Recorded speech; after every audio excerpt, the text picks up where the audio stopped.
It's not what happens to you in life that matters. It's what you make it mean. And most importantly, it's what you make it mean about you.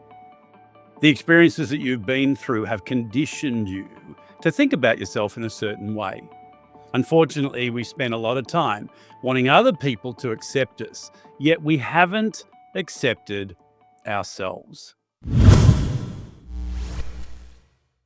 Hi, this is Herbert, leadership and sustainable performance coach. And today I want to start a conversation around the foundation of everything you do, and that's your identity. Every single person on the planet has an opinion about themselves. Your identity is not what you do, your identity is who you believe you are and who you believe you're not. And every decision that you make is filtered through that belief. Whether or not you put your hand up for an opportunity, whether or not you go through doing things confidently or second guessing yourself through doubt, that's all dependent on who you think you are. What most of us do is not only form that opinion ourselves, we allow other people's opinion, what they say to us, how they act with us, to determine that identity. The reason that happens is every single person on the planet operates out of three universal fears: the fear of not belonging, the fear of not being enough, and the fear of not being liked or loved. And when any of those fears manifest in a certain way, that changes what it is that you think and therefore what it is that you do. If you don't feel like you belong, that can lead to feelings of rejection. If you don't feel that you're enough, that can create behavior where you're constantly trying to be good enough for everybody. And if you don't feel loved, then you find it challenging to give love and to accept it when you're actually getting it. When I was 15, I found out about something that happened when I was a small baby, 6-month-old baby. My mum took me and she put me on a doorstep and abandoned me. And then she went home. And when I found out about that at 15, I had a pity party for about 30 years. And it had a major effect on my identity, who I believed that I was. I thought, if my mother didn't love me enough to keep me, then perhaps I'm not lovable. And that became a self-fulfilling prophecy. And what I did in my quest to not be rejected is I pushed people away by my behavior. So the second challenge that we have on top of those fears are our limiting beliefs. And they form a very unhealthy, sometimes, part of your identity. And then we have the performance trap.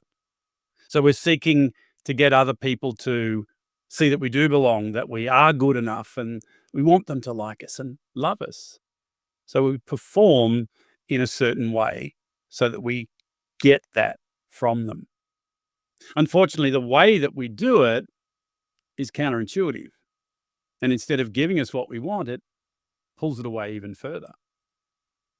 The performance trap is where you perform. And we all do that. I'm doing it right now in front of a camera. We perform, and that's okay. Every single day you go to work, in your career, and you perform.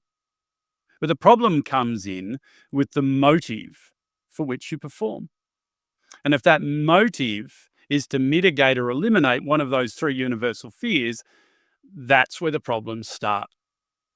So if you're performing to get approval, to make sure that you're not rejected, that you are good enough, that you do belong, then the behavior comes out of an unhealthy psychology. It starts with you thinking thoughts that come from your small voice, the one that's been conditioned based on your own experiences and the meanings that you put on those experiences. And that's where you can decide what the other person's even thinking for them. They didn't have to do it themselves. So building your identity is all about shifting those limiting beliefs. And to do that, you need to look through a different lens. And what I'm going to do this month is devote the entire month to helping you to rebuild your identity. You see, what I found out when I was in the right frame of mind to actually listen is that my mum actually loved me so much that she was willing to give me up to someone else so that I'd have a life that she didn't feel that she could give me. She had postnatal depression. She was very unwell. And in her mental health state at that time, the decision she made was out of love. Now, the funny thing is, I actually knew that in the whole story when I first heard it, but I didn't pick up on it. And the reason I didn't is that the other belief that she didn't love me and therefore I was unlovable, it actually lined up with what was already going on in my mind. I already thought I wasn't good enough. I wasn't worthy. So it was music to my ears to find out that that's the reason I was the way that I was. But shifting that belief and realizing that I was lovable, I then started to look for evidence for that rather than the negative evidence that I thought I had.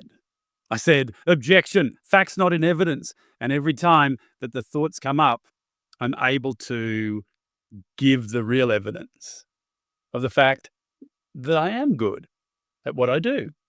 I'm a nice person. I work with people and help them all the time. And I do it for them, not for me to get that approval. So rebuilding your identity is something that you need to do. And your identity is something that you never delegate to someone else. People can have an opinion about you, and that's okay. They're entitled to it. But the opinion that matters the most is your own. How you feel about yourself will determine how you think others feel about you. It'll determine the thoughts that you have that lead to your behavior, and that behavior will determine your results. So what is it that you believe about yourself that may not be true? Who do you believe you are? And who do you believe you're not?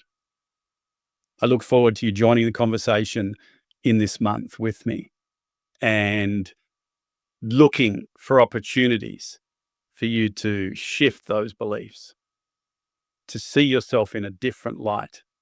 And then you can move forward like I've been able to do into the fullness of who you are. And your results will also change. Hey, as we finish off today, I want to tell you, I've just finished my first book and it's called Professional Services Leadership. And down below this video somewhere, you can find a place to go and have a look at that. If it's something that interests you, the whole first section of this book is about building your identity, shifting from being conflicted to being congruent with who you truly are, eradicating this performance trap and these unhealthy beliefs, and shifting the meaning that you've put on the events in your life to one that's positive so that you can move forward.